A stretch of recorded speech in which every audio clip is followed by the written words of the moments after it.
नमस्ते लोकसेवावाला साथीहरू। आजको यो भिडियोमा हामी मेकानिक्स अफ मेटेरियल एन्ड स्ट्रक्चरका महत्त्वपूर्ण टेक्निकल टर्महरूलाई कभर गर्नेछौँ। हामीले मेकानिक्स अफ मेटेरियल एन्ड स्ट्रक्चरको सबै नोट हाल्नेछौँ हाम्रो यो लोकसेवावाला च्यानलमा। आज पार्ट 1 बाट सुरु गरौँ। ल हामीले अब टेक्निकल टर्म्सहरूको बारेमा पढ्नेछौँ। टेक्निकल टर्म्सहरू धेरै छन् हाम्रो यो मेकानिक्स अफ स्ट्रक्चरमा। त्यसमा पनि सुरुमा पोइजन रेसियो अनि slenderness ratio, centre of gravity, centroid, moment of inertia, radius of ग्रेसनको बारेमा हामीले पढ्नेछौँ। त्यसमा सुरु गरौँ। सुरुमा चाहिँ हाम्रो पोइजन रेसियो एन्ड सिलिन्डरनेस रेसियोबाटै सुरु गरौँ। पोइजन रेसियो भनेको के हो त? अब the ratio of lateral strain to longitudinal strain is called Poisson ratio. Poisson ratio भनेको के रहेछ त? ल्याटरल स्ट्रेनदेखि लङ्गिट्युडनल स्ट्रेनको रेसियो भनेको। अब लङ्गिट्युडनल स्ट्रेन भनेको कस्तो हो त भन्यो भने कुनै पनि वस्तुमा हामीले अब कुनै पनि वस्तुको यस्तो यो वस्तु भयो मानौँ, यसको लेन्थमा यदि यस्तो टेन्सन फोर्स लाग्यो भने हुने चेन्ज, यसको लेन्थमा हुने चेन्ज हो। यो हाम्रो लङ्गिट्युडनल भनेको चाहिँ लङ्गिट्युडनल स्ट्रेन भनेको लेन्थमा हुने चेन्ज हो। डेल एल बाई एल मानौँ। लेन्थ तन्कायो भने त्यो ओरिजिनल लेन्थ अलि लामो हुन्छ, त्यो लेन्थमा हुने चेन्जलाई लङ्गिट्युडनल स्ट्रेन भन्ने। अनि यो ल्याटरल स्ट्रेन भनेको चाहिँ कुनै पनि वस्तुको डायमिटर वा विड्थमा हुने चेन्ज हो। यसरी यसलाई विड्थतिर पनि टेन्सन लाग्यो, यदि कम्प्रेसन लाग्यो खुम्चिने लामो हुने हुन्छ नि त। त्यो डायमिटर वा विड्थमा हुने चेन्जलाई भन्छौँ हामी ल्याटरल स्ट्रेन भन्छौँ। Lateral strain. त्यसरी अब यो ल्याटरल स्ट्रेन र लङ्गिट्युडनल स्ट्रेनको रेसियोलाई भन्ने पोइजन रेसियो। यसलाई केले डिनोटेड गरिन्छ त? इट इज डिनोटेड बाई म्युले डिनोटेड गरिन्छ भने। अनि यसको भ्यालु अब पोइजन रेसियोलाई केले डिनोटेड गरिन्छ भने पोइजन रेसियोलाई चाहिँ म्युले डिनोटेड गरिन्छ। अब its value for steel is 0.25 देखि 0.33। स्टिलमा यसको भ्यालु 0.25 देखि 0.33 हुन्छ। अनि कङ्क्रिटमा चाहिँ 0.10 देखि 0.20 सम्म हुन्छ भने। अब high strength concrete as lower mu. जति स्ट्रेन्थ बढ्यो कङ्क्रिटको त्यसको पोइजन रेसियो चाहिँ त्यति कम हुन्छ। त्यसपछि 2 मा हामी सिलिन्डरनेस रेसियोको बारेमा पढौँ। सिलिन्डरनेस रेसियोको बारेमा भन्दाखेरि it is the ratio of effective length of member to least radius of gyration. Slenderness ratio भनेको इफेक्टिभ लेन्थ र लिस्ट रेडियस अफ ग्रेसनको रेसियो नै सिलिन्डरनेस रेसियो हो। जस्तै अब यो भन्नाले जस्तो कुनै पनि मेम्बरहरू कोलुम तिनीहरू हुन्छ नि, कति लामो वा पातलो छ भनेर हामीले केबाट थाहा पाउँछौँ त? सिलिन्डरनेस रेसियोबाट थाहा पाउँछौँ।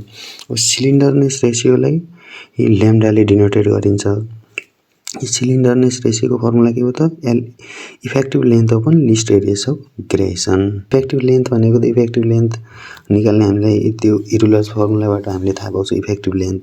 अनि त्यसपछि मिनिमम रेडियस अफ ग्रेसन भन्ने हुन्छ। मिनिमम रेडियस अफ ग्रेसनलाई केले डिनोटेड गर्न सक्छौँ? आर मिनिममलाई।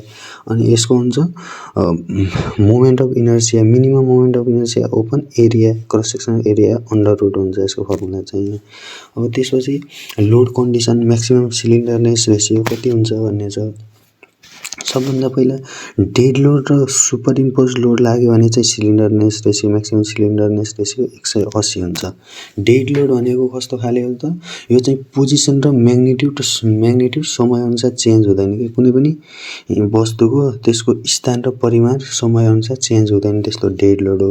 अब सुपर इम्पोज लोड भनेको अन्य जस्तो बिल्डिङतिर अन्य लोडहरू लाग्छ नि, त्यो लोडहरू भयो। त्यस्तो लोड लागेछ भने 180 हुन्छ। अनि dead load plus wind and seismic load लाग्यो भने डेड लोड सँगै के त? हावाको लोड भयो। बिल्डिङको हाइट बढ्दै गयो भने हावाको लोड पनि बढ्छ त्यस्तै। अनि यस्तो सेस्मिक लोडहरू भूकम्प आयो भने त्यसले दिने फोर्स हुन्छ नि, त्यो भयो भने चाहिँ 250 हुन्छ slenderness ratio. Dead load plus reversal load भयो भने 350 हुन्छ। डेड लोडमा अब रिभर्सल लोड भनेको चाहिँ एकै किसिमको नभएर एकचोटि टेन्साइल र अर्को चाहिँ कम्प्रेसन गरेर यिनीहरू दोहोरिएर लाग्ने लोड हुन्छ नि हो त्यस्तो लोड लाग्यो भने 350 हुन्छ भने। अब त्यसपछि चाहिँ हाम्रो सेन्टर अफ ग्रेभिटी भयो अनि centroid, moment of inertia, radius of ग्रेभिटेसनको बारेमा पढ्नेछौँ अब। अनि सेन्टर अफ ग्रेभिटी भनेको के हो त? Centre of gravity, centre of gravity it is the point at which the entire mass of a body assume to be concentrated. Centre of gravity भनेको कस्तो हो त?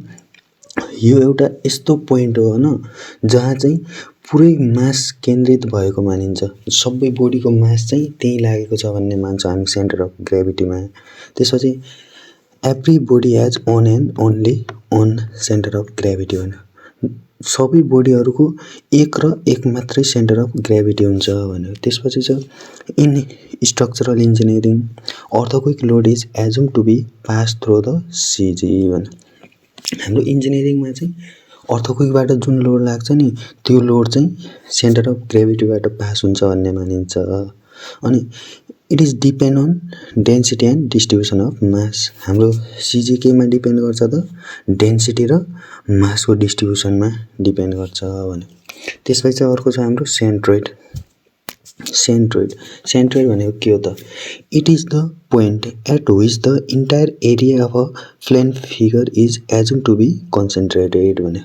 यो चाहिँ कस्तो पोइन्ट हो त? सेन्ट्रोइड भनेको यो कुनै पनि प्लेन फिगरको, प्लेन 2Dमा हुन्छ नि त सेन्ट्रोइड, प्लेन फिगरको एरिया केन्द्रित हुने पोइन्ट हो। एरिया चाहिँ हाम्रो पुरा एरिया त्यो पोइन्टमा केन्द्रित छ भन्ने मान्छौँ हामी, कन्सन्ट्रेटेड छ सेन्ट्रोइडमा भन्ने मान्छौँ। अनि त्यसपछि it is also known as centre of area, यसलाई सेन्टर अफ एरिया पनि भनिन्छ सेन्ट्रोइडलाई।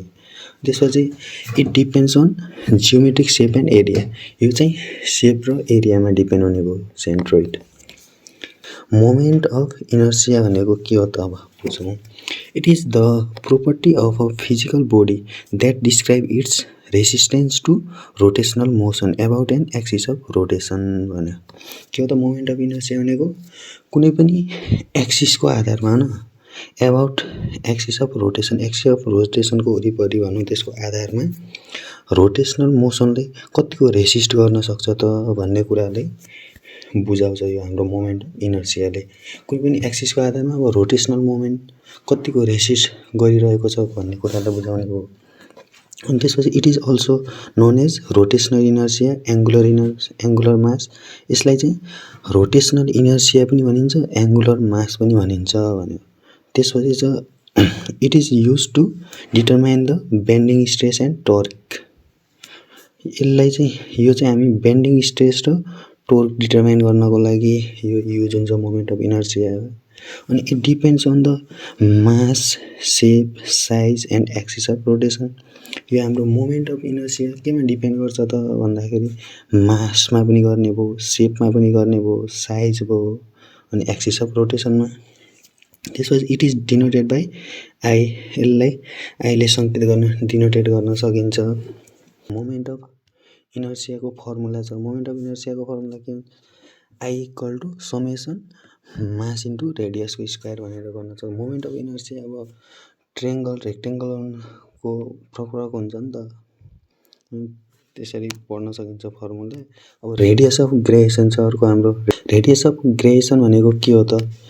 Radius of gyration it is the property of structural member that describe its distribution of mass or area about an axis of rotation. Radius of gyration भनेको पनि के हो त?